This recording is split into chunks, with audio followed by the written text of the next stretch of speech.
जो ये विश्वास करता है कि ईसा ही मसीह है, वो ईश्वर की संतान है, और जो जन्मदाता को प्यार करता है वो उसकी संतान को भी प्यार करता है। इसलिए यदि हम ईश्वर को प्यार करते हैं और उसकी आज्ञाओं का पालन करते हैं तो हमें ईश्वर की संतान को भी प्यार करना चाहिए। ईश्वर की आज्ञाओं का पालन करना यही ईश्वर का प्रेम है। उसकी आज्ञाएं भारी नहीं है, क्योंकि ईश्वर की हर संतान संसार पर विजयी होती है। वह विजय जो संसार को पराजित करती है हमारा विश्वास ही है। संसार का विजय कौन है? केवल वही जो ये विश्वास करता है कि ईसा ईश्वर के पुत्र है। ईसा मसीह जल और रक्त से आए, न केवल जल से बल्कि जल और रक्त से। आत्मा इसके विषय में साक्ष्य देता है, क्योंकि आत्मा सत्य है। इस प्रकार ये तीन साक्ष्य देते हैं। आत्मा, जल और रक्त, और तीनों एक ही बात कहते हैं।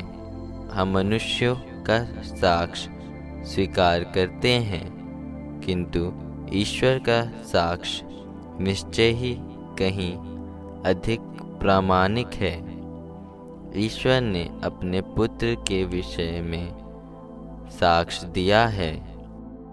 जो ईश्वर के पुत्र में विश्वास करता है, उसके हृदय में ईश्वर का वो साक्ष्य विद्यमान है। जो ईश्वर में विश्वास नहीं करता, वो उसे झूठा समझता है, क्योंकि वो पुत्र के विषय में ईश्वर का साक्ष्य स्वीकार नहीं करता। और वो साक्ष्य ये है, ईश्वर ने अपने पुत्र द्वारा हमें अनंत जीवन प्रदान किया है। जिसे पुत्र प्राप्त है उसे वो जीवन प्राप्त है, और जिसे पुत्र प्राप्त नहीं है उसे वो जीवन प्राप्त नहीं। तुम सभी ईश्वर के पुत्र के नाम में विश्वास करते हो। मैं तुम्हें ये पत्र लिख रहा हूँ, जिससे तुम ये जानो कि तुम्हें अनंत जीवन प्राप्त है।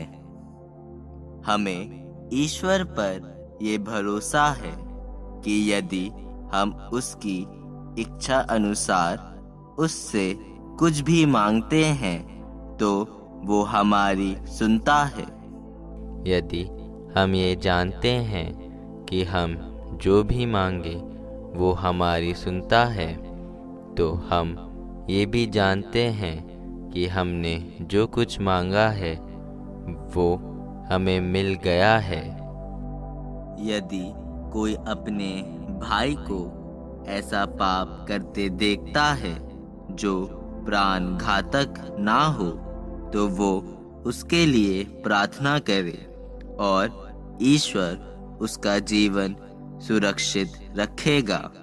ये उन लोगों पर लागू है जिनका पाप प्राण घातक नहीं है, क्योंकि एक पाप ऐसा भी होता है जो प्राण घातक है। उसके विषय में मैं नहीं कहता कि प्रार्थना करनी चाहिए। हर अधर्म पाप है, किंतु हर पाप प्राण घातक नहीं है। हम जानते हैं कि ईश्वर की संतान पाप नहीं करती। ईश्वर का पुत्र उसकी रक्षा करता है, और वो दुष्ट के वंश में नहीं आती।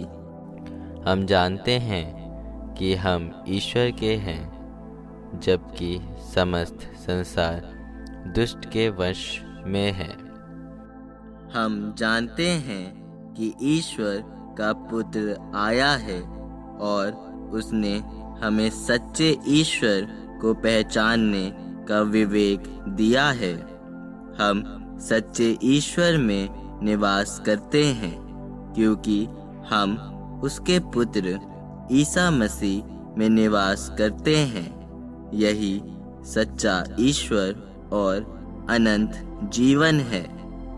बच्चों, असत्य देवताओं से अपने को बचाए रखो।